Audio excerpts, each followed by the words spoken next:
एक तरफ सर्दी बढ़ रही है तो दूसरी तरफ राजनीतिक सरगर्मी तेज हो रही है। आखिर हो भी क्यों ना।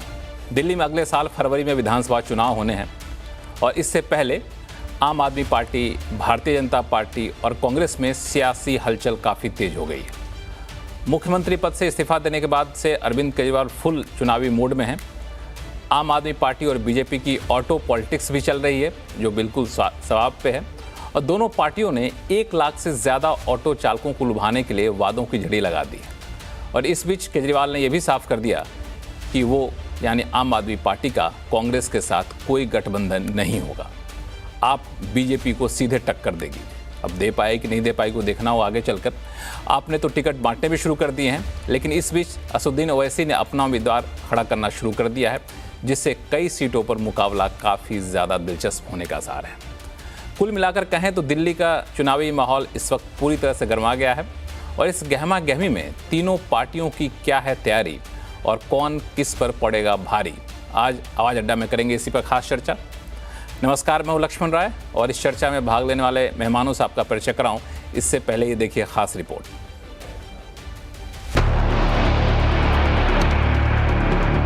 ये तस्वीरें बता रही हैं कि दिल्ली की चुनावी हवा बदलने लगी है। आम आदमी पार्टी हो या बीजेपी, दोनों दिल्ली के ऑटो चालकों को लुभाने में कोई कसर नहीं छोड़ना चाहते। दिल्ली में करीब 1 लाख ऑटो चालक हैं जो चुनाव प्रचार में काफी अहम भूमिका निभाते हैं। अरविंद केजरीवाल ने ऑटो चालकों से मिलकर उनके घर खाना खाया। केजरीवाल ने उनके लिए 5 गारंटियों का ऐलान भी कर दिया। हमारी जब दोबारा फरवरी में सरकार बनेगी तो ये 5 चीजें लागू की जाएंगी।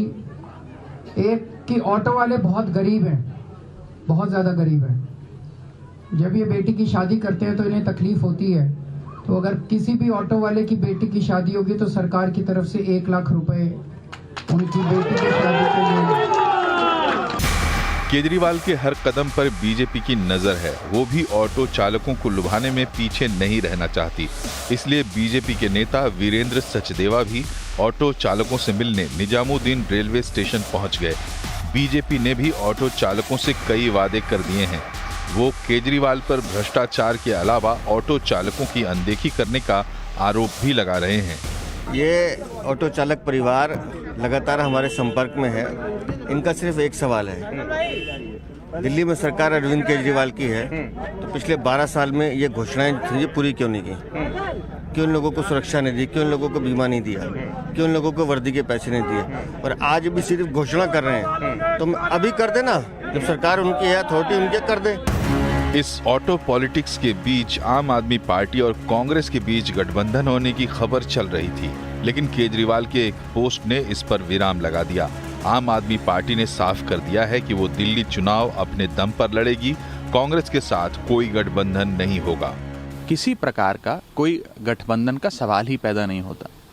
ये जो खबरें हैं कि क्या आम आदमी पार्टी और कांग्रेस के बीच गठबंधन हो सकता है, होने जा रहा है, अन्य प्रकार की खबरें, ये पूरी तरीके से निराधार हैं। दिल्ली में वोट काटने की साजिश का मुद्दा भी गर्मा गया है। आम आदमी पार्टी ने चुनाव आयोग से मिलकर इसकी शिकायत की है। केजरीवाल का आरोप है कि दिल्ली में बड़ी संख्या में लोगों के वोट काटे जा रहे हैं। इसमें उन इलाकों को निशाना बनाया जा रहा है जहां आम आदमी पार्टी को ज्यादा वोट मिले थे। केजरीवाल ने चुनाव आयोग से वोट काटने वाले अधिकारियों के खिलाफ FIR दर्ज करने की मांग की है। हमने इलेक्शन कमीशन के सामने 3000 पेजेस के सबूत रखे कि किस तरह से भारतीय जनता पार्टी दिल्ली के मौजूदा लोगों के, जो लोग अपने अपने घरों में कई सालों से रह रहे हैं, उन लोगों के बहुत बड़े स्तर के ऊपर हजारों की तादाद में वोट कटवाने का षड्यंत्र रच रही है। वहीं दूसरी तरफ LG-VK सक्सेना के निर्देश पर दिल्ली पुलिस ने बांग्लादेशी घुसपैठियों के खिलाफ एक्शन तेज कर दिया है। अवैध बांग्लादेशियों के खिलाफ तलाशी अभियान चलाया जा रहा है। उनके आधार कार्ड, वोटर ID कार्ड की जांच हो रही है। इसे लेकर भी बीजेपी और आम आदमी पार्टी के बीच जुबानी जंग तेज हो गई है। दिल्ली की जो आम आदमी पार्टी की सरकार इलीगल घुसपैठियों को, रोहिंग्या अवैध बांग्लादेशी घुसपैठियों को जिस प्रकार से वो बसा रहे हैं, ये एक बहुत बड़ा खतरा है और उस पर बहुत बड़ी कार्रवाई की आवश्यकता है। बांग्लादेश का बॉर्डर त्रिपुरा, आसाम, बंगाल से लगता है सीमा की सुरक्षा नरेंद्र मोदी और अमित शाह के हाथ में है। अगर त्रिपुरा से, आसाम से, बंगाल से चल के यूपी, बिहार पार करते हुए दिल्ली देश की राजधानी में रोहिंग्या और बांग्लादेशी आ जा रहे हैं, तो इसके लिए कौन जिम्मेदार है? अमित शाह और मोदी को इस्तीफा देना चाहिए। शराब घोटाला मामले में भ्रष्टाचार के आरोपों के बीच अरविंद केजरीवाल की राह इस बार आसान नहीं है। वो चुनाव में पूरा जोर लगा रहे हैं। उन्होंने 70 में से 31 उम्मीदवारों के नाम का ऐलान भी कर दिया है। इसमें 24 मौजूदा विधायकों के टिकट काट दिए गए हैं।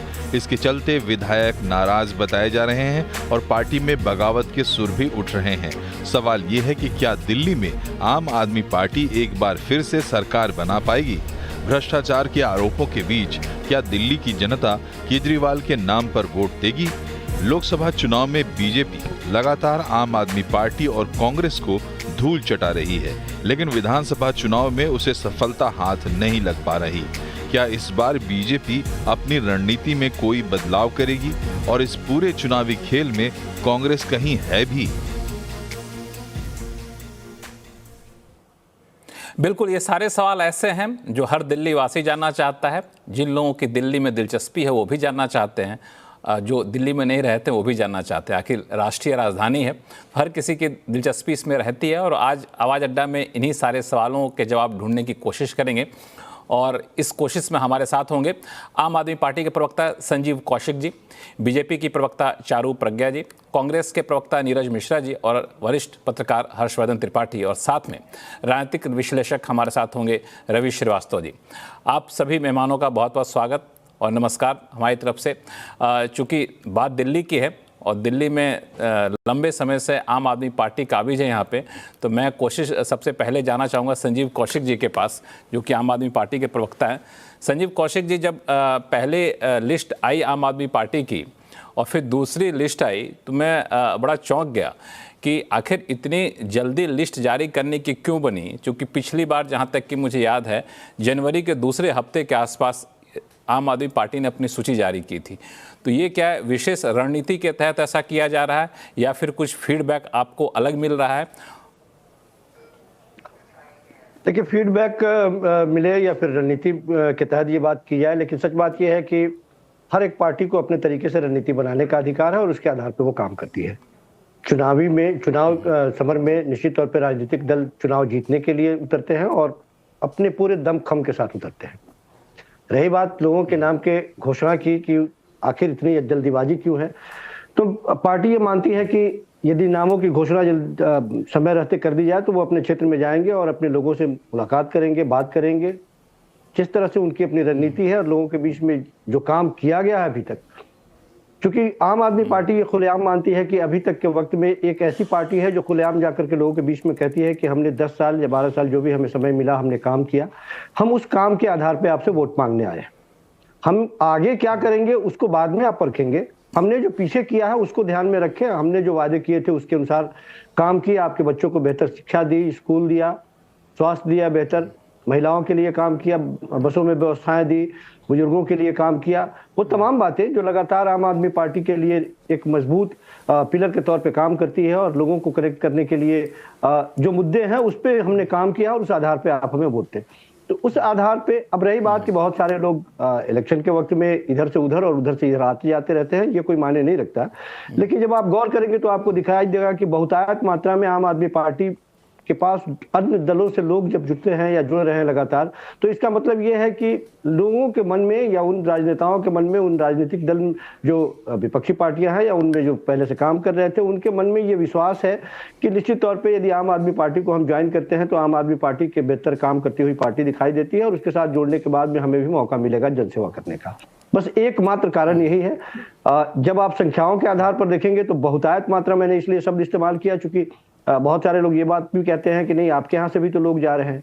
तो वो जो जा रहे हैं वो किस परिस्थिति में जा रहे हैं और आ रहे हैं तो किन परिस्थितियों में और कहाँ कहाँ से लोग आ रहे हैं वो सामने दिखाई दे रहा है।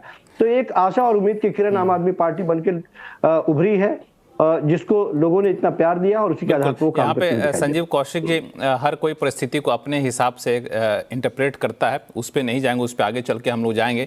लेकिन एक सवाल और पूछूंगा, उसके बाद फिर मैं दूसरे प्रवक्ताओं के पास जाएंगे कि जो नाम के लिस्ट जारी किए उसमें भी थोड़ा सा आश्चर्य इसलिए लगा कि जो बाहरी लोग आए थे उन पर ज़्यादा भरोसा जताया गया, जो मौजूदा लोग थे उन पर भरोसा कम जताया गया।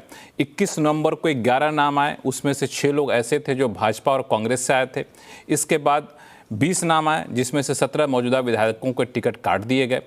तो मौजूदा विधायकों का टिकट काटा जाना एक संकेत ये भी देता है कि शायद फीडबैक नहीं आ रहा है, एंटी इनकम्बेंसी आपको दिख रहा है, और बाहरी लोगों को टिकट देना ये भी दिखाता है कि नीचे के लोगों में एक निराशा दिखेगी, बागी तेवर दिखेंगे। इसको कैसे मैनेज करेंगे?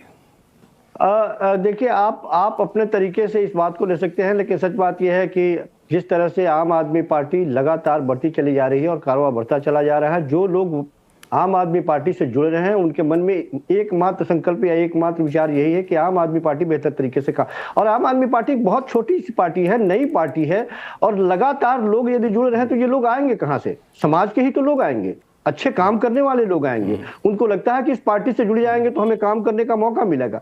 जो काम कर रहे थे पहले से वो भी बेहतर काम कर रहे हैं, और उन्होंने स्वतः ये घोषणा की है कि नहीं, यदि हमें मौका मिला, हमने बेहतर काम किया, किसी और पार्टी के लिए काम करने वाले लोग यदि आ रहे हैं उस तरह से मजबूत, तो उनको मौका मिल रहा है तो वो काम करेंगे। तो ये तो अच्छी बात है ना।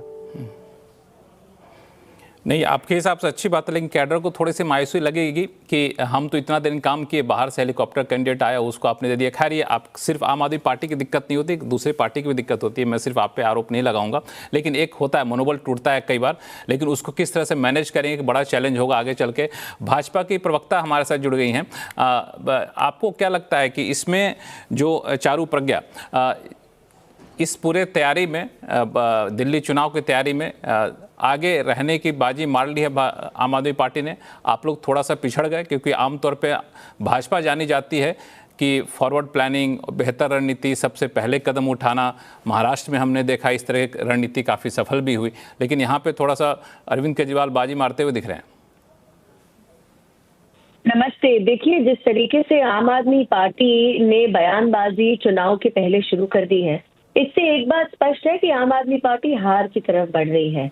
मैं आपको संकेत बताती हूँ। सबसे पहले तो उन्होंने अपना गठबंधन तोड़ दिया कांग्रेस के साथ, लेकिन उसके बावजूद बैकडोर से सारी बातचीत चालू है। दूसरी बात, वो अभी से वोटर लिस्ट और ईवीएम्स का डिस्कशन कर रहे हैं। इसका मतलब ये है कि वो अपने चुनाव हारने की भूमिका अभी से बांधना चाह रहे हैं। तीसरी और बहुत महत्वपूर्ण बात, उन्होंने अपने पुराने नेताओं के, काफी नेताओं के टिकट काटे हैं, और जिन लोगों को आज भी टिकट दिया है, जैसे ताहिर हुसैन, ये वो लोग हैं जिनके ऊपर कोर्ट ने भी ये कहा है कि इन्होंने दिल्ली को जलाया, दिल्ली राइट्स में इन लोगों का हाथ था। तो अगर हम इन सारी चीजों को नजर में रख के चले, हम ये देखें कि दिल्ली में किस लेवल का काम नहीं हुआ है, और ये सारी बातें इनकी खुद की आरटीआई की रिपोर्ट में आती हैं, तो हमें ये समझ में आता है कि ये हार के लिए भूमिका बांधने की तैयारी करी जा रही है, और कोई बात है नहीं। चाहे इनके स्कूल का स्कैम हो, चाहे इनके मोहल्ला क्लिनिक का स्कैम हो, चाहे दिल्ली की बेसिक बातें हो, जैसे पानी है, जैसे बिजली है, इलेक्ट्रिक्यूशन से लोगों की मौत हो रही है, पोल्यूशन से लोगों को सांस नहीं आ रहा है, घरों में पानी नहीं आता, कॉलोनीज में टैंकर आने की जरूरत हो जाती है, पब्लिक ट्रांसपोर्ट का इन्होंने कोई भी सिस्टम इंप्रूव नहीं किया। हाँ, एडवर्टाइजिंग में बहुत सारे पैसे लग गए हैं। घोटालों की अगर हम बात करें तो एक के बाद एक घोटाला इनके हर एक बड़े नेता को अपने लपेट में लेता चला गया है। सारे के सारे जेल जाकर वापस आ चुके हैं। सवाल ये पूछा था कि चुनावी रणनीति बनाने में आम आदमी पार्टी आगे निकल गई, आप पीछे होते दिख रही हैं, और ज़मीन पे जो आगे निकलेगा वो जाहिर तौर पे ज़्यादा लोगों को कैटर कर पाएगा, ज़्यादा लोगों से संपर्क कर पाएगा। तो इसमें भाजपा कहाँ है? इसका जवाब तो आपने नहीं दिया, लेकिन आरोप आपने ज़रूर लगाए आम आदमी पार्टी पे। नीरज मिश्रा जी, पिछली बार का हमने देखा आंकड़ा, इस बार तो आम आदमी पार्टी ने औपचारिक तौर से बयान जारी करके कह दिया कि हम कांग्रेस के साथ कोई गठबंधन नहीं करेंगे। ये कांग्रेस के साथ गठबंधन नहीं करने से आपको क्या लगता है, कांग्रेस को फायदा होगा? कि नुकसान होगा? क्योंकि अगर 2020 के आंकड़ों को आप देखें तो आम आदमी पार्टी को जहां 53.8% वोट मिले थे, वो वहां पे कांग्रेस को सिर्फ 4.3% वोट मिले थे और भाजपा 38.7% पे थी। तो आप इस गठबंधन नहीं होने को कैसे देख रहे हैं? लक्ष्मण जी, मुझे बाकी लोगों का तो नहीं पता, लेकिन मैं कोशिश करता हूं कि साफ गोई से अपनी बात रखूं और इधर उधर की बात ना करूं। बिल्कुल। ये तो देखिए, ये तो इबारत लिखी हुई है कि पिछले 3 चुनावों में हमारी दिल्ली में क्या स्थिति रही है।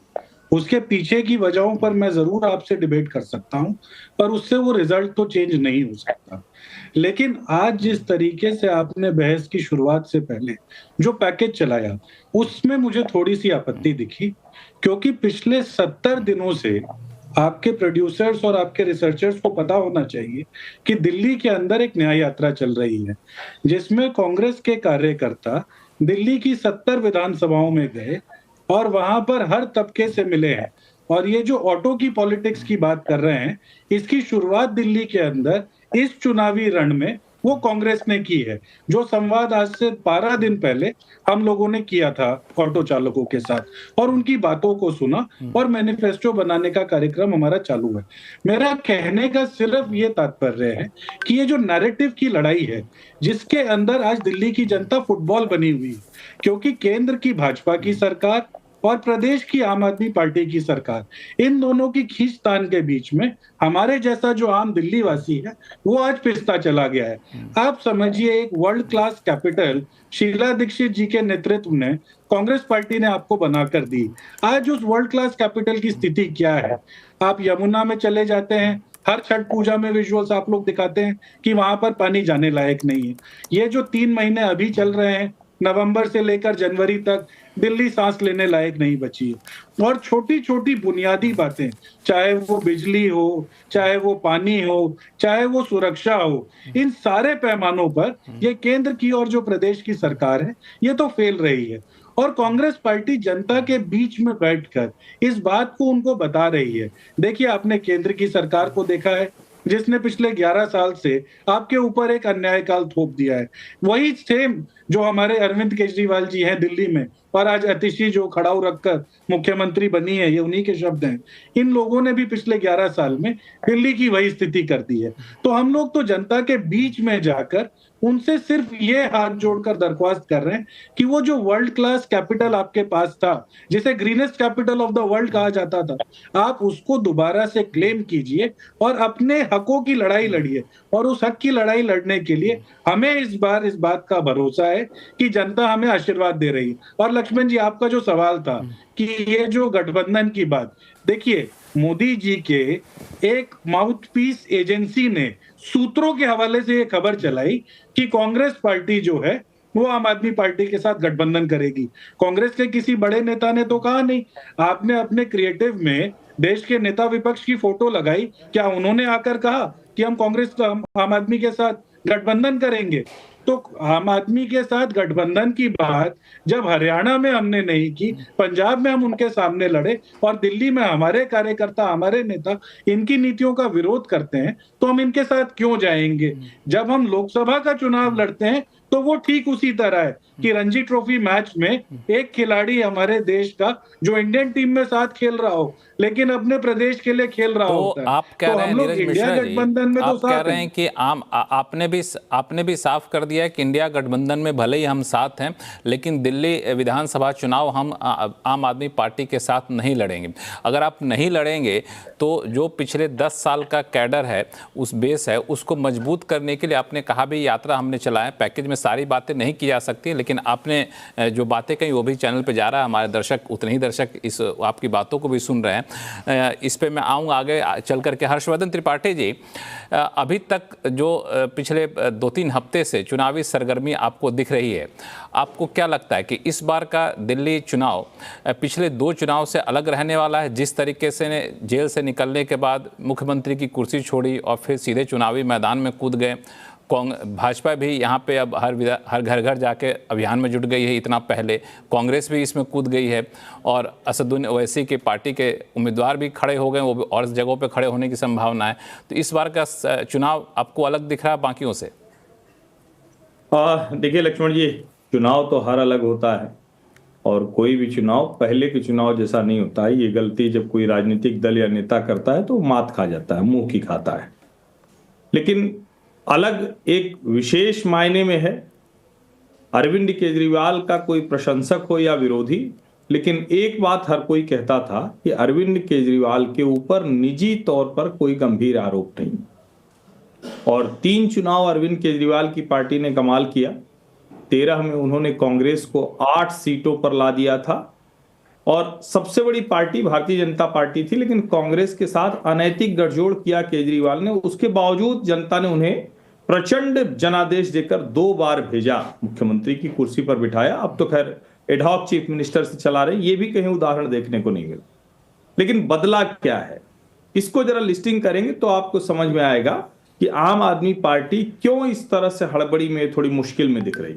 और देखिए, बड़े अच्छे कांग्रेस के प्रवक्ता ने बड़ी ईमानदारी से सब बातें कही, लेकिन कांग्रेस और आम आदमी पार्टी का गठजोड़ नहीं होगा ये मैं उस दिन मान लूंगा जिस दिन कांग्रेस पार्टी, जो शराब घोटाले पर जमकर प्रदर्शन कर रही थी, फिर से अरविंद केजरीवाल के खिलाफ उसी तरह से मजबूती से प्रदर्शन करने लगेगी, तो मैं मान लूंगा। लेकिन बदला क्या क्या है ये समझिए।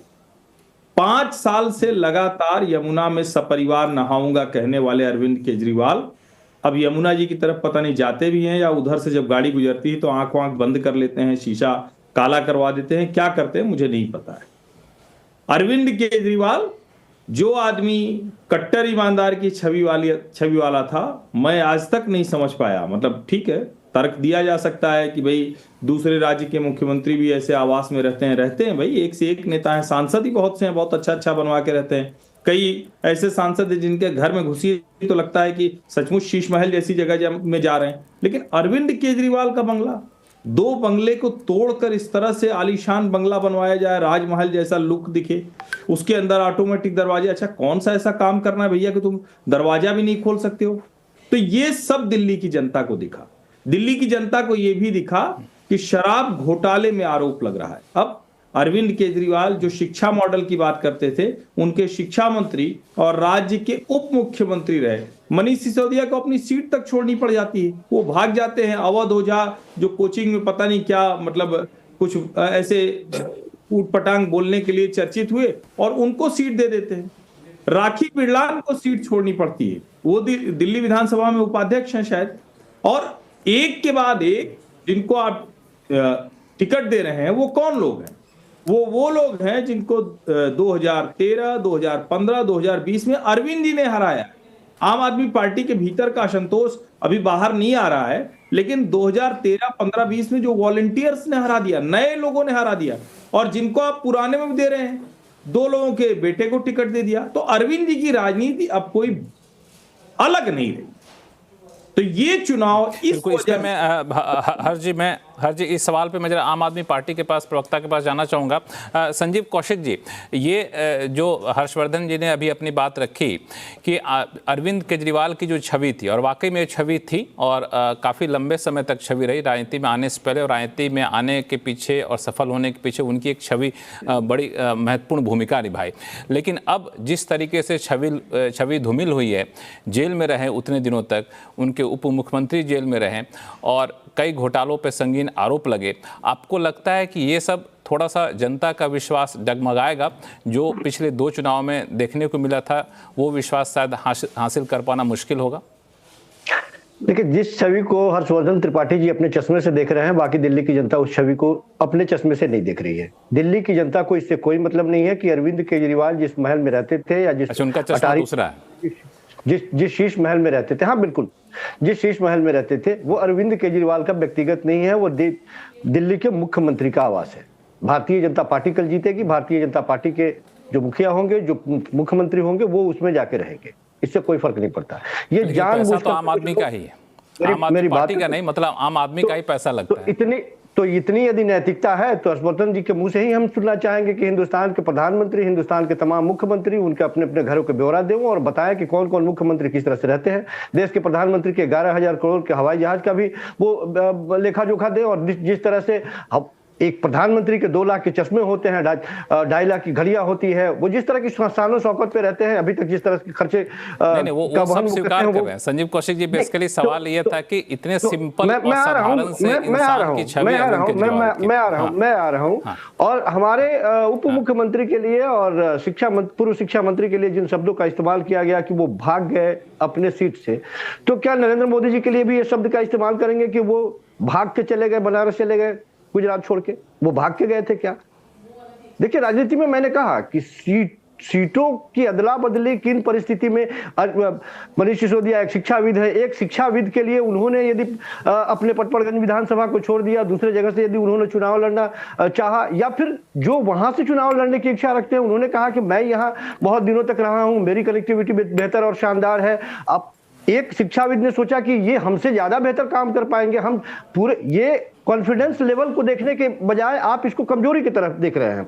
कॉन्फिडेंस लेवल देखिए कि बिल्कुल मनीष सिसोदिया जहां कहीं से भी वो देख रहे हैं कि कहीं भी जाएंगे तो चुनाव जीतेंगे, और ये भागने वाली बात ऐसा नहीं है। और आपने एग्जाम्पल भी दिया। रवि श्रीवास्तव साहब हमारे साथ जुड़े हुए, जो कि राजनीतिक विश्लेषक हैं। रवि जी, ये जो छवि में बदलाव आया है, कई लोगों ने इस छवि में बदलाव को महसूस किया है, और वास्तविक बदलाव है कि नहीं वो तो विवाद का विषय है, और वो हर किसी का अपना सब्जेक्टिव इशू है। लेकिन अरविंद केजरीवाल की छवि में ये बदलाव और कई सारे उनके नेताओं पर ये आरोप लगना और कई सहयोगियों का छोड़कर उनसे निकल जाना, आपको लगता है ये अरविंद केजरीवाल की सबसे बड़ी चुनौती रहने वाली है इस विधानसभा चुनाव में? नमस्कार लक्ष्मण जी, और सभी को पैनलिस्ट को नमस्कार। मेरा आपसे निवेदन रहेगा कि आप सबसे बाद में मेरे पास पहुंचे हैं, तो थोड़ा सा मुझे समय दे दें। नहीं, मैं किन्हीं को टोकता नहीं हूँ, जिनका बोलना बोले, लेकिन संक्षिप्त में बोलेंगे तो और भी सवाल लेके आपके पास आऊंगा। बिल्कुल बिल्कुल, मैं आपके सब सवालों के लिए तैयार हूँ। यहाँ पर एक चीज देखनी होगी, कुछ इस चुनाव के अंदर कुछ पॉजिटिव्स हैं और कुछ नेगेटिव्स हैं। आपने अरविंद केजरीवाल के बारे में बात की। मैं अरविंद केजरीवाल को लगभग पूरे 12 सालों से देखता रहा हूँ, और बहुत करीब से देखता रहा हूँ उनको, मैं उनकी कार्यशैली को। 15 और 20 के चुनाव में करारी मात खाने के बाद भाजपा पूरी तरह से छटपटा गई थी, और उसको ये समझ में आया कि अरविंद केजरीवाल को चुनाव में हरा पाना दिल्ली के अंदर एक बड़ा मुश्किल काम है। तो उन्होंने उसके लिए अपनी तरकश के अन्य तीरों का इस्तेमाल किया। जैसे कि आपने देखा होगा कि माननीय उच्चतम न्यायालय ने अरविंद केजरीवाल के पक्ष में निर्णय दिया था कि पूरी जो ब्यूरोक्रेसी है और सब चीजें हैं, वो सरकार को पूरा एक अधिकार मिलेगा, मगर उसके खिलाफ वो जा करके एक रिजोल्यूशन, एक ऑर्डिनेंस लेकर के आए पार्लियामेंट से, और उनकी सब शक्तियों को छीन लिया गया। तो इसलिए पहले 5 और 10 सालों के 15 और 20 के बाद जो अरविंद केजरीवाल काम कर पाए थे, वो काम आखिर इस टर्म में आकर के बहुत कम हो गए और लगभग रुक गए। इस वजह से अरविंद केजरीवाल की छवि को नुकसान पहुंचा है। आपने ठीक कहा कि उनकी छवि आज विवादास्पद हो गई है। समय निर्णायक रहे, समय बताएगा कि कब फैसले होंगे। मैं आपको ये एक बात कहना चाहता हूं कि 12 सितंबर को अरविंद केजरीवाल को बेल मिली थी। 12 सितंबर से कल 12 दिसंबर हो जाएगी। 3 महीने के अंदर केस की एक भी डेट नहीं लगी है, और ना लगेगी। मैंने तभी कहा था कि ये मुकदमा 20 साल तक चलेगा आगे, क्योंकि ये चुनावी मुकदमा था। ये मुकदमा किसी को, अपराध को पकड़ने के लिए, करप्शन को रोकने के लिए नहीं था। हेमंत सोरेन भी 5 महीने जेल में रहे, और उसके बाद आपने देखा कि झारखंड में आने के बाद उन्होंने एक थंपिंग मेजॉरिटी अपनी पार्टी के लिए हासिल की थी झारखंड के अंदर। तो मेरा ये कहना है कि अरविंद केजरीवाल ने जो पहले काम किए हैं और अभी भी जो कोशिश कर रहे हैं, उनकी छवि पर कोई दाग नहीं है, उन पर व्यक्तिगत रूप से कोई आरोप नहीं है कि उन्होंने किसी प्रकार का कोई करप्शन किया है। जहां तक सवाल पार्टी का है, आप नेताओं के ऊपर लाइन से मुकदमे लगे, जेल में डाले गए, मगर किसी का भी अपराध सिद्ध नहीं हुआ, कोई भी जेल नहीं गया। और ये एक साजिश के तहत भाजपा ने किया, क्योंकि भाजपा ये कर सकती है। अभी भी आप देख रहे हैं कि किस तरह से वोटों के लिए लोगों को निकाला जा रहा है। जो पार्टी एक अब आदमी को, अनिल मसीह को पकड़ करके म्यूरल इलेक्शन के अंदर 8 वोट कैंसिल करवा सकती है, वो चुनाव में कौन सी बेईमानी नहीं कर सकती, ये पूरा देश जानता है। और आज भी जो भाजपा के कार्यकर्ता रवि श्रीवास्तव जी, फैक्चुअली थोड़ा सा करेक्ट कर दूं, चूंकि आप काफी वरिष्ठ हैं, फैक्चुअली थोड़ा सा करेक्ट कर दूं, चूंकि आप किसी पार्टी से नहीं, आप निष्पक्ष होकर बोलेंगे।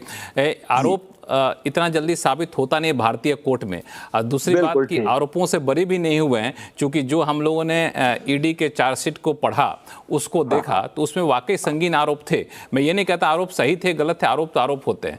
तो ये कहना कि कोई डेट नहीं लगा, फैसला नहीं हुआ, इसलिए वो ईमानदार है, तो वो थोड़ा सा ज्यादती होगी, क्योंकि आप विश्लेषक हैं, इसीलिए मैं आपसे कह रहा हूँ। लक्ष्मण जी, मैंने किसी को क्लीन चिट नहीं दी, मैंने बिल्कुल ये नहीं कहा कि वो अपराध साबित होगा या नहीं होगा। मेरा ये कहना है कि 1 केस, 2 केस, 3 केस, कम से कम किसी केस के अंदर तो आज 10 सालों के अंदर कोई ना कोई आपका नेता तो जेल जाता ना। इतनी तो प्रक्रिया कमजोर नहीं है कानून की। इसलिए ये साबित होता है कि ये सारे केसेस एक पार्टी को खत्म करने की वजह से फैब्रिकेट किए गए, बनाए गए, क्योंकि वो छटपटाए हुए हैं कि दिल्ली में चुनाव इस तरह से जीता नहीं जा सकता। अब मैं आपको निगेटिव बता देता हूं। निगेटिव ये है कि जो भाजपा का वोट शेयर है वो 38% का लगभग फिक्स है। अगर वो अपने वोट शेयर को थोड़ा भी इंप्रूव कर पाएंगे तो शायद दिल्ली में आम आदमी पार्टी को टक्कर दे पाए। आप मेरे एक सवाल का मुझे सिर्फ जवाब दीजिए कि आज से 8 से 9 साल पहले जब पहली बार आम आदमी पार्टी आई, तब तक देश में स्वास्थ्य सुविधा, शिक्षा, उपचार, मोहल्ला क्लिनिक, स्कूलों का अपडेशन, इस या जो शहीद होते हैं काम पर उनको 1 करोड़ रुपए का मुआवजा, या तीर्थ यात्रा जो वृद्धों को दी जाती है वो, या महिलाओं की मुफ्त बस यात्रा, मार्शल्स बस में लगाना, इन बातों के ऊपर कोई बात करता था देश के अंदर क्या? आज उनकी नकल हर राज्य में हो रही है। आज उनकी तर्ज पर लाडली बहना और प्यारी बहना दिए जा रहे हैं। यही हो रहा है आज, आप देख रहे हैं। तो ये राह किसने दिखाई है? ये राह राजनीति को बदलने की अरविंद केजरीवाल ने दिखाई है, जिस पर आज देश चल रहा है। श्रीवास्तव जी, आगे भी आऊंगा मैं आपके पास, क्योंकि आपने काफी लंबा बोल लिया, बाकी वक्ता भी हमारे साथ जुड़े हुए हैं चारों। मैं एक सवाल आपसे पूछूंगा कि जिस छवि की बात हम लोग कर रहे थे, उसमें एक बात हर कोई कहता है कि इतने दिनों तक जेल में रहे, और जेल में रखने का एक नकारात्मक असर जो होता है, हम भारतीय जनता पार्टी ने झारखंड में देखा है कि उसका एक सिंपैथी वोट मिल जाता है। तो वो सिंपैथी वोट मिलने का खतरा कितना आपको दिख रहा है भारतीय जनता पार्टी को, और इससे कैसे निपटेंगे? जी, पहली बात तो जब कोई जेल जाता है उसके खिलाफ कुछ इस तरीके के सबूत होते हैं कि हमारे कोर्ट्स को लगता है कि इनका जेल जाना आवश्यक है। बार बार बेल लगाई गई, जजेस ने ये उचित समझा कि उनको जेल के अंदर रखा जाए, ये पहली बात है। दूसरी बात ऐसी, अगर कोई सिंपैथी फैक्टर होता तो लोकसभा चुनाव के समय अरविंद केजरीवाल बेल पर बाहर थे और यहाँ पर प्रचार कर रहे थे, लेकिन अगर आपने ध्यान दिया हो उस प्रचार के समय कुछ दिल्ली की बात नहीं हुई, उससे ज्यादा बवाल खड़ा करा गया उनके खुद के ड्राइंग के अंदर, जब उन्हीं की खुद की राज्यसभा की सांसद स्वाति मालीवाल के ऊपर अटैक हुए, और ये बात पूरी दिल्ली को पता है। देखिए, आज जो आम आदमी पार्टी की सरकार की तारीफ करना चाहते हैं, उनसे मैं रिक्वेस्ट करूंगी जमीन पर जाए और जनता से मिले, कॉलोनीज में जाए, मोहल्लों में जाए और पूछे क्या आपके घर पानी आता है। मोहल्लों में जाए और पूछे कि जब बारिश पड़ती है क्या आपके एरिया में पानी भरता है। यमुना की हालत हम सबने देख ली। आज जो स्कूल का नाम लेते हैं वो क्या आरटीआई रिपोर्ट नहीं पढ़ते? क्या उनको ये नहीं पता कि आज भी दिल्ली में 60% स्कूलों के अंदर साइंस तो पढ़ाई ही नहीं जाती है। तो सिचुएशन दिल्ली की ये है कि जनता की आंख खुल चुकी है। प्रॉफिट मेकिंग डिपार्टमेंट जैसे दिल्ली जल बोर्ड थे, आज वो मिट्टी में दबे पड़े हैं, क्योंकि वहां पर भी बहुत सारा करप्शन हुआ है। और जहां तक इमेज की बात है, मैं आपको एक बात बता दूं, जो जेल का भी समय था आम आदमी पार्टी के नेताओं का, वो समय भी कुछ साफ तरीके से नहीं बीता है ना। वो मसाज वाला इंसिडेंट हुआ जहां पर ये कह रहे थे कि जो मसाज कर रहा है वो फिजियोथेरेपिस्ट है, बाद में वो एक पॉस्को के केस में अंदर गया हुआ कैदी पता चला। जब ये पूरे ड्रामे तमाशे हुए कि अरविंद केजरीवाल बेचारे परेशान है, बीमार है, खाना नहीं खा रहे, वजन कम हो रहा है, और तुलने पर ये पता चला चला कि कोई ऐसी बात नहीं है, वो बिल्कुल स्वस्थ है, उनकी तबीयत बिल्कुल ठीक है।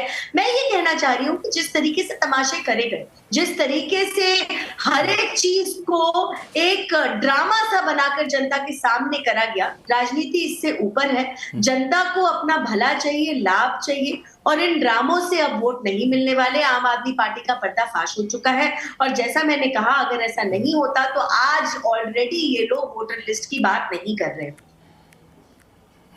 ठीक है, यहाँ पे मैं आपके पास आऊँगा दोबारा से चारू, लेकिन एक मुद्दा जो एक बिजनेस चैनल होने के नाते हम लोगों को बड़ा ये होता है, गंभीरता से हम लोग सोचते हैं, और आम आदमी पार्टी खास तौर से जो दिल्ली में उनके वोटर हैं वो भी सोच रहे होंगे शायद कि क्या दिल्ली की हालत इतनी अच्छी है, वित्तीय हालत, कि इस तरह के फ्रीबीज के वादे किए जाएं। आज जिस तरीके से ऑटो वालों के लिए अलग अलग तरह के वादे किए गए, हालांकि वादा भारतीय जनता पार्टी ने भी की है, तो इस तरह के वादे करने की ज़रूरत क्यों पड़ रही है? संजीव जी, आपने कहा था शुरू के अपने सवाल के जवाब में, हम तो ये कहने जा रहे हैं कि हमने जो काम किया आपको पसंद आया तो ठीक है, उस पर वोट दीजिए, आगे क्या करेंगे जब बनेंगे तो तब देखेंगे। जब इस तरह के आधार हैं आपके लिए वोट मांगने के, तो इस तरह के लोक लुभावन वादे, और मैं कई सारे रिपोर्ट का हवाला दे रहा था कि 31 साल में पहली बार जो है रेवेन्यू डेफिसिट होने जा रहा है दिल्ली में, ऐसा अनुमान जताया गया है। तो ऐसे केस में आप इस तरह के बड़े बड़े वादे करेंगे तो आने वाली सरकार, चाहे आपकी सरकार क्यों न बने, उसके ऊपर अतिरिक्त बोझ नहीं डाल रहे हैं आप?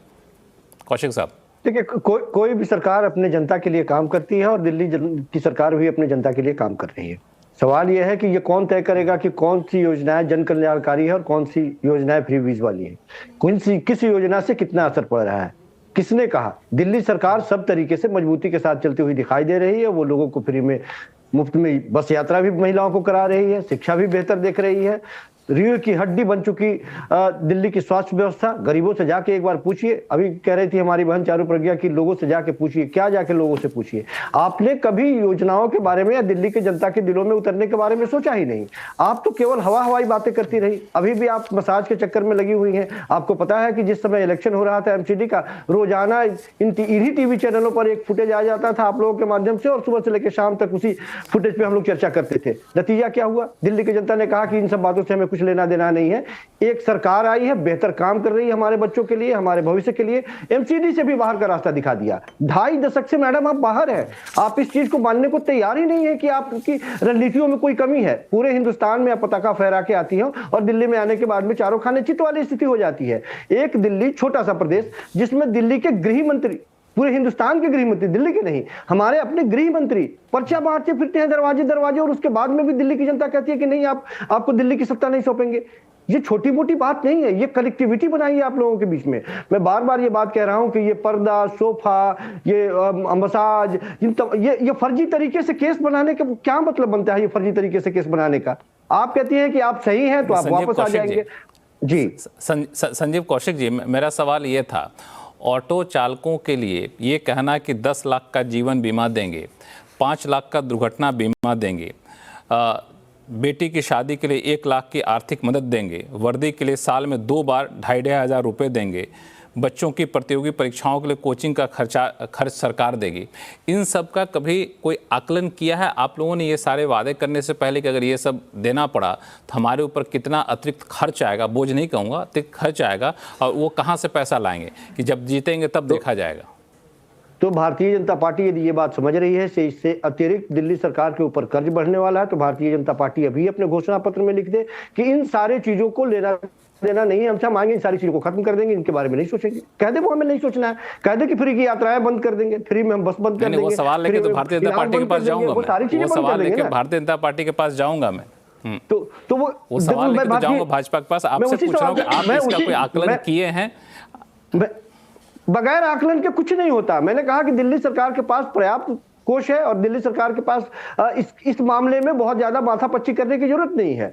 दिल्ली सरकार बेहतर काम कर रही है। सारे जितनी योजनाएं चल रही हैं वो योजनाएं भी चलती रहेंगी। लाख की आंख दिखाते रहें और ये कहते रहें कि नहीं योजनाओं पर हमारी टेढ़ी नजर है, आएंगे तो बंद कर देंगे, छोड़ेंगे नहीं, वो सब कहानी कहते रहें। लेकिन दिल्ली की जनता को पता है कि दिल्ली के बेटे के ऊपर कितना भरोसा करना चाहिए, और उस भरोसे के बदले में उन्होंने क्या दिया है और आगे क्या देने वाले हैं, दिल्ली की जनता बिल्कुल तटस्थ है। उसके मन में कहीं कोई शंका नहीं है। मैं बार बार ये बात कह रहा हूं कि यदि आपके मन में कहीं से भी दिल्ली के जनता के दिलों में जगह बनाने की कोशिश करनी है तो योजनाओं के बारे में बात कीजिए। ये बेमतलब कि आप छवि खराब करके आप अपनी छवि बेहतर बनाइए ना। आप किसी और पार्टी के नेता के ऊपर दागदार बना करके उसे आप, मैं आऊंगा भाजपा के पास जाऊंगा। हालांकि आप कह रहे हैं कि इन सारे वादों को पूरा करने के लिए सरकार के पास पर्याप्त पैसा है, तो शायद आपकी जानकारी में होगी भी कि बहुत महंगे ब्याज दर पर दिल्ली सरकार ने 10,000 करोड़ रुपए NSSF फंड से मांगा केंद्र सरकार से कि दे दीजिए, जबकि कई राज्य ये सब फंड से पैसा नहीं लेते क्योंकि उसमें काफ़ी ब्याज लगता है।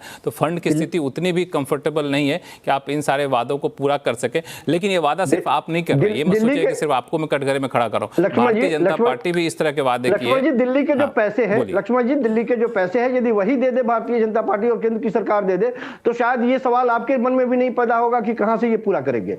दिल्ली का जो फंड है, नहीं, NSSF का पैसा तो आपने मांगने गया था। लेकिन ये सवाल मैं भाजपा के पास भी लेकर के आऊंगा, क्योंकि वो भी कह रही है कि हम मुफ्त की बिजली, मुफ्त का पानी का जो आम आदमी पार्टी शुरू की थी वो हम जारी रखेंगे, वापस नहीं लेंगे, और वो भी कई सारे वादे कर रही है। और फिर इसका फाइनेंशियल हेल्थ पे कितना असर पड़ेगा, हर्षवर्धन त्रिपाठी से बातचीत करूंगा। लेकिन फिलहाल वक्त है छोटे से ब्रेक का, कहीं जाइएगा नहीं। अलग अलग राज्यों के मुकाबले अगर बात करें कि दिल्ली की विधानसभा चुनाव की, तो इस वक्त काफ़ी ज़्यादा सरगर्मी यहाँ पर है और हर पार्टी अपने दांव में लगाने में जुटी है। आज आवाज़ अड्डा में इसी पे कर रहे हैं चर्चा। ब्रेक पे जाने से पहले हमने आम आदमी पार्टी के प्रवक्ता से पूछा कि आपने ऑटो चालकों के लिए जो इतने सारे ऐलान किए उसके पैसे कहाँ से लाएंगे। लेकिन इसमें सिर्फ आम आदमी पार्टी नहीं, भाजपा भी पीछे नहीं है और कांग्रेस ने भी सर्वे कर लिया। शायद कांग्रेस भी ऐसा है कुछ करना चाहे, तो दोनों प्रवक्ताओं के पास आऊँगा। लेकिन सबसे पहले चारू आपके पास आऊँगा कि भारतीय जनता पार्टी तो वैसे फिस्कल डिसिप्लिन के लिए बड़ी जानी जाती है, फ्रीबीज के पक्ष में बहुत ज़्यादा नहीं रहती है। लेकिन उन्होंने भी साफ कर दिया कि जब लगा कि राजनीतिक नुकसान होगा कि ये मुफ्त की बिजली, मुफ्त का पानी हम देते रहेंगे, वापस नहीं लेंगे, इस नैरेटिव को मत समझिए। विदुड़ी जी ने बयान भी दिया था और अब ऑटो चालकों के लिए आप लोगों ने भी ढेर सारे ऐलान कर दिए। तो क्या लगता है आप लोगों के लिए मजबूरी है जनता को लुभाने के लिए? देखिए, कोई भी ऐलान करना या वादे करना और उस पर डिलीवर करना, ये दो बहुत अलग अलग बातें हैं। जब भारतीय जनता पार्टी की कोई भी सरकार कोई वादे लेकर आती है, उन वादों को पूरा किया जाता है। लेकिन आम आदमी पार्टी का हमने कुछ इस तरीके का सिलसिला देखा कि आप पानी के वादे तो कर देते हैं, लेकिन नलों में जब पानी आ ही नहीं रहा तो आप उस पानी को मुफ्त बोले या अनमोल बोले, कोई फर्क ही नहीं पड़ता, क्योंकि आपके नल से पानी आता नहीं है, आपको टैंकर बुलाना पड़ता है। जब पानी आता है उसका रंग ऐसा होता है कि मिट्टी ज्यादा साफ लगे। तो ये सारी सच्चाइयां हैं। अगर देखिए, आप एक प्रॉफिट बनाते हुए डिपार्टमेंट को, इसका मैं उदाहरण आपको पहले भी दे दी थी, 600 करोड़ के प्रॉफिट में रहने वाले दिल्ली जल बोर्ड के डिपार्टमेंट को अगर आप 2700 करोड़ के घाटे में ले जाते हैं तो ये समस्या बड़ी है। आप एक लिकर पॉलिसी बनाते हैं, आप एक शराब की एक नई पॉलिसी बनाते हैं और उसमें शराब की बिक्री बढ़ाते हैं, दुकानें बढ़ाते हैं, कमीशन बढ़ाते हैं, उसके बावजूद ये दिखाते हैं कि सरकार को कोई फायदा नहीं हुआ या कम फायदा हुआ है। तो ये सारी आश्चर्यजनक योजनाएं हैं और इसी वजह से ये सारी आज हमारी डिबेट इस लेवल पर आ चुकी है। एक बात मैं और कहना चाहती हूँ, कई बार ऐसा हुआ है कि दिल्ली सरकार को फटकार लगाई है कोर्ट से, चाहे वो दिल्ली का हाई कोर्ट हो, चाहे वो हमारे देश का सुप्रीम कोर्ट हो। अभी भी आयुष्मान भारत योजना को लेकर दिल्ली सरकार को ये कहा गया है कि भाई क्यों नहीं आपने लागू होने दी है योजना अपने प्रदेश में, क्यों आप लोगों को इसके लाभ से दूर रखते हैं, ऐसी आपको क्या राजनीति करनी है। तो ये सारे मुद्दे बहुत महत्वपूर्ण हैं। संजीव कौशिक जी जवाब दीजिए, फिर मैं जाऊंगा। हमारे पास नीरज मिश्रा जी काफी देर से इंतजार कर रहे हैं। संजीव कौशिक जी, इनका जवाब दीजिए। देखिए, दिल्ली की जनता संतुष्ट है और दिल्ली की जनता के इलाज के लिए अरविंद केजरीवाल तत्पर है। आप दिल्ली के हॉस्पिटल में या मोहल्ला क्लिनिक से लेकर के तमाम उन हॉस्पिटल में जाके एक बार दौरा करके आइए। मैं यही कह रहा हूं कि भारतीय जनता पार्टी जो बातें कर रही है वो हवाई बातें कर रही है। दिल्ली की जनता के मन में जाके देखिए कि दिल्ली की जनता क्या चाहती है और क्या सोचती है, उसके बारे में एक बार बात कीजिए। लेकिन दिल्ली की जनता के बारे में, दिल्ली की जनता से बात करने के बजाय आप बैठ करके इस तरह की बातें करेंगी तो ये संभव नहीं है कि आपको सच्चाई के बारे में पता चले। जी, आप तक मेरी आवाज पहुंच रही है? हाँ बिल्कुल, आपकी आवाज़ आ गई, हमारे पास पहुंची। नीरज मिश्रा जी, मैं आपके पास आऊँगा कि अलग अलग पार्टियों ने, पहले आम आदमी पार्टी ने, भाजपा ने अलग अलग ऐलान कर दिए, वादे कर दिए। कई लोग इसको फ्रीबीज कहते हैं, कई लोग दिल्ली के फाइनेंशियल हेल्थ पे एक बड़ी चुनौती कहते हैं। आप लोग अभी अपना मैनिफेस्टो जारी करने वाले हैं, आप लोगों की रणनीति क्या रहेगी? क्या इसी तरह के फ्रीबीज या कुछ बड़े ऐलान करेंगे, क्योंकि यहाँ तो कॉम्पिटिशन बड़ा टफ लग रहा है? लक्ष्मण जी, देखिए, पहले तो मैं चारू का धन्यवाद करूंगा क्योंकि जब उन्होंने दिल्ली जल बोर्ड के आंकड़े आपके सामने रखे तो वो जो हमारी एडमिनिस्ट्रेटिव कैपेसिटी थी कांग्रेस पार्टी की, उसके बारे में आपके सामने उन्होंने स्पष्ट कर दिया कि हमने इनको जब सरकार दी तो हमने हर विभाग को इतने अच्छे तरीके से चलाया कि वो सरप्लस में रहा करती थी। ये तो आज भाजपा ने भी मान लिया। और देखिए, हम लोग तो इस बात को मानते हैं कि राजनीति में जब आप सरकार में होते हैं तो आपको फिस्कल प्रूडेंस और साथ साथ पब्लिक पॉलिसी का जो प्रूडेंस है आपको साथ रखना होगा। ये देखिए, हमेशा से जो लड़ाई आम आदमी पार्टी ने दिल्ली में बनाई वो हैव्स और हैव नॉट्स की थी। उन्होंने लोगों के बीच में ये कहा कि आपके पास ये नहीं है, हम आपको ये दे देंगे, वो सपना दिखाया। लेकिन आज 10 साल के बाद वो जो हैव नॉट्स की श्रेणी में लोग थे आज फिर वो वही खड़े हैं और उनको आप दोबारा से एक सपना दिखा रहे हैं कि जो पिछले 10 साल में नहीं हुआ हम वो आपको आज कर कर दे देंगे। तो ये पब्लिक पॉलिसी की प्रूडेंस के नाम पर आम आदमी पार्टी तो शून्य है।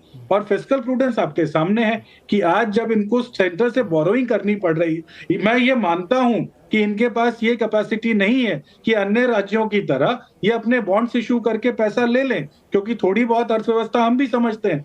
लेकिन उसके बावजूद क्योंकि एक सरप्लस वाला स्टेट आपके हाथ में 10 साल पहले दिया गया, आप जो विधानसभा में बार बार कहते थे कि हमने बजट इतना बढ़ाया, लेकिन आपका जो फिस्कल प्रूडेंस था वो शून्य था। इस वजह से आज आप घाटे की तरफ बढ़ते जा रहे हैं।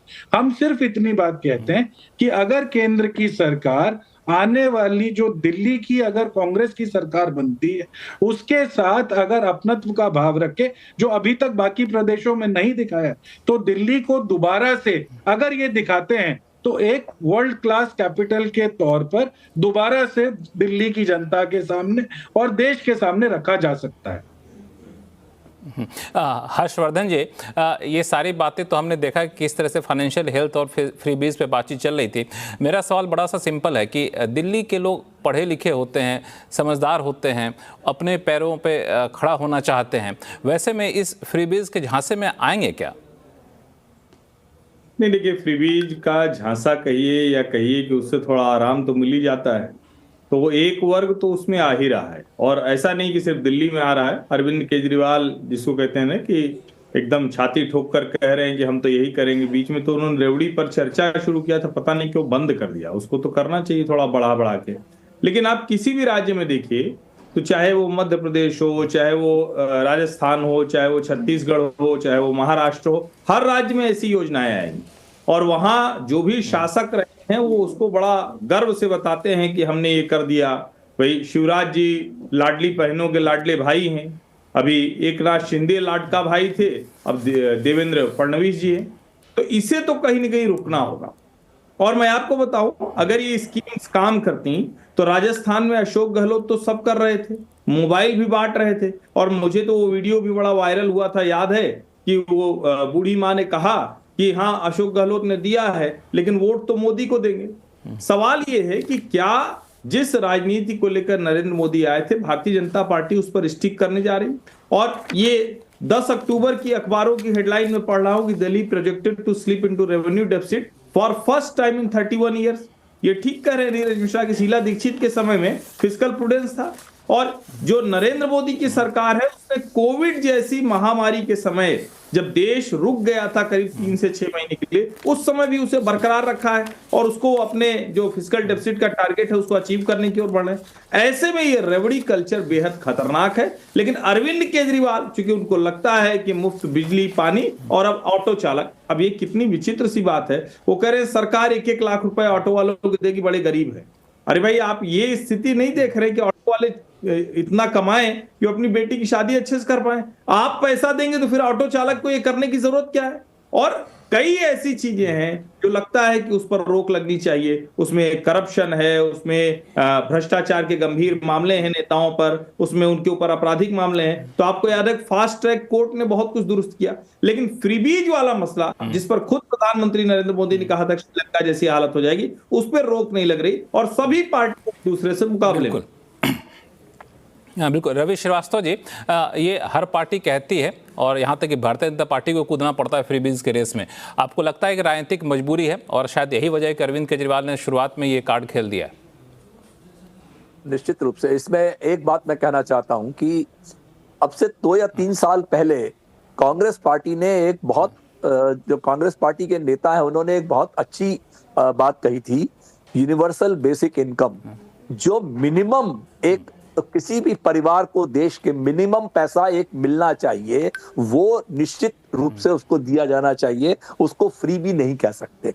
आज फ्रीबी और पब्लिक वेलफेयर, ये दो चीजों के बीच की लाइन इतनी ब्लर है कि आप पता नहीं लगा सकते। मैं मानता हूं कि टीवी देना या लैपटॉप देना, मोबाइल देना, ये चीजें जरूर फ्रीबी में आती हैं, मगर पब्लिक वेलफेयर जो जैसे दिल्ली के अंदर आपको बिजली 200 यूनिट फ्री दी गई, पानी आपको फ्री दिया गया, स्कूली शिक्षा आपको फ्री दी गई, महिलाओं की बस में यात्रा आपको फ्री दी गई, तो इस तरह की चीजें मैं समझता हूं कि ये फ्री बी के दायरे में नहीं आती हैं, ये पब्लिक वेलफेयर है। और यही वजह है कि अरविंद केजरीवाल ने इसकी शुरुआत की और आज पूरा देश कॉपी कर रहा है उसकी, चाहे वो भाजपा की सरकारें हो, चाहे वो राज्यों की सरकारें हो। आप कर्नाटक देख लीजिए, आप तेलंगाना देख लीजिए, आप मध्य प्रदेश देखिए, आप महाराष्ट्र देखिए, हर जगह पर आप देखेंगे कि यही योजनाएं जो है वो लगाई जा रही हैं। पर इनसे इसका कोर्ट का कोई इसके ऊपर रोक नहीं लगा सकता, क्योंकि ये मामला पब्लिक और उसकी पॉलिटिकल पार्टी के बीच में है।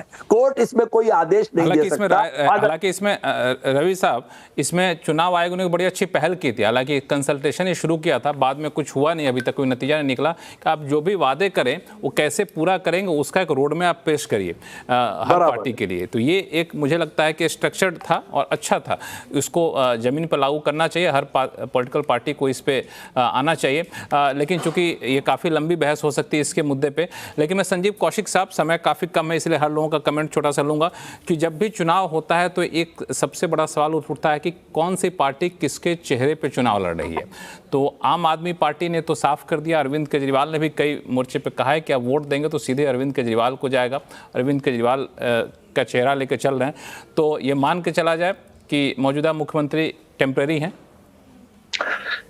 देखिए, अरविंद केजरीवाल जी राष्ट्रीय संयोजक है, अरविंद केजरीवाल जी पार्टी के मुखिया हैं, रीढ़ की हड्डी हैं। अरविंद केजरीवाल जी की ही सोच और समझ और नीतियों को लेकर के पार्टी आगे चलती है। कहने में कोई गुरेज नहीं है कि दिल्ली की जनता ये बात समझती है कि अरविंद केजरीवाल जी को एक झूठे और फर्जी केस में फंसा करके उनको प्रताड़ित करने का प्रयास किया गया, दिल्ली के चल रहे योजनाओं को ब्रेक लगाने का प्रयास किया गया। उसके बावजूद अरविंद केजरीवाल जी वापस बाहर निकले हैं और उन्होंने एक तरह से ये शपथ आप कह सकते हैं कि लिया है कि दिल्ली की जनता पुनः उन्हें स्थापित करेगी और पुनः वो मुख्यमंत्री के तौर पर स्थापित होंगे, कुर्सी पर बैठेंगे और दिल्ली की जनता की सेवा चुनाव जीतने के बाद मुख्यमंत्री अरविंद केजरीवाल होंगे। बिल्कुल निश्चित तौर पे। ठीक है, चारू प्रज्ञा, आम आदमी पार्टी जो सबसे बड़ी प्रतियोगी है आपके लिए, उन्होंने तो अपना चेहरा साफ कर दिया है। भाजपा के लिए एक ड्रॉबैक हो सकता है कि उनके पास कोई चेहरा नहीं होगा, या फिर आपको लगता है कि कोई चेहरा लेकर उतरेंगे आप लोग? अभी तक तो कोई चेहरा दिख नहीं रहा वैसे।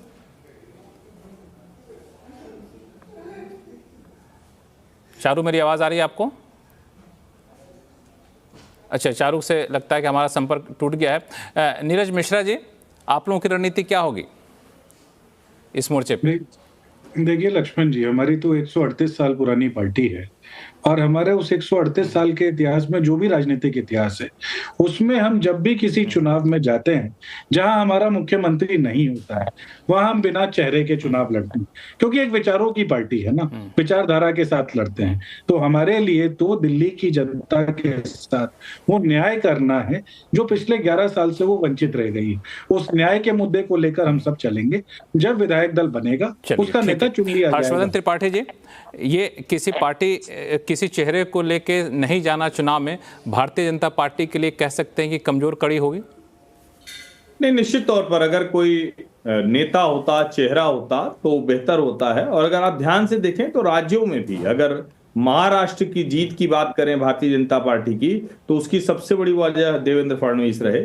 अगर विपक्ष का गठजोड़ झारखंड में जीता तो उसकी सबसे बड़ी वजह हेमंत सोरेन रहे। और जहां भी नेता होता है वहां आसानी होती है, लेकिन कई बार जब जनता मन बनाती है तो वो ये भी देखती है कि नेता भर होने से बहुत कुछ बदला है क्या, ये भी सवाल लोगों के मन में आता है। ये बड़ा सवाल उठता है। रवि श्रीवास्तव, 15 सेकंड आपके पास है। सिर्फ नेता भर होने से क्या कुछ बदला है क्या? धन्यवाद लक्ष्मण जी। 15 और 20 के चुनाव में अरविंद केजरीवाल ने दिल्ली की जनता से एक वादा किया था, एक बात कही थी सिर्फ एक सेंटेंस के अंदर कि अगर आपको लगता है कि मैंने अच्छा काम किया है तो मुझे वोट दीजिए, वरना मत दीजिए। मैं समझता हूं किसी भी राजनेता के लिए ये एक पंच लाइन है। अगर उसमें हिम्मत है तो जनता से जाकर के ये डायलॉग बोल करके दिखाए, और अगर ये डायलॉग काम करता है तो अरविंद केजरीवाल के अलावा कोई चीफ मिनिस्टर नहीं बन सकता। और बिल्कुल समय खत्म हो रहा है, लेकिन काफ़ी अच्छा रहा आप लोगों से बातचीत, और काफ़ी अच्छी डिबेट रही, और कई सारे मुद्दे यहाँ पर आए हैं। मुझे लगता है दिल्ली चुनाव में अभी फरवरी तक का समय है, इस बीच आप सबको फिर से मौका मिलेगा अपनी अपनी बात हमारे चैनल पर रखने के लिए। आप सभी लोगों का बहुत बहुत धन्यवाद हमारे शो में जुड़ने के लिए। तो आवाज़ अड्डा में फिलहाल इतना ही। देखते रहिए CNBC आवाज़। नमस्कार।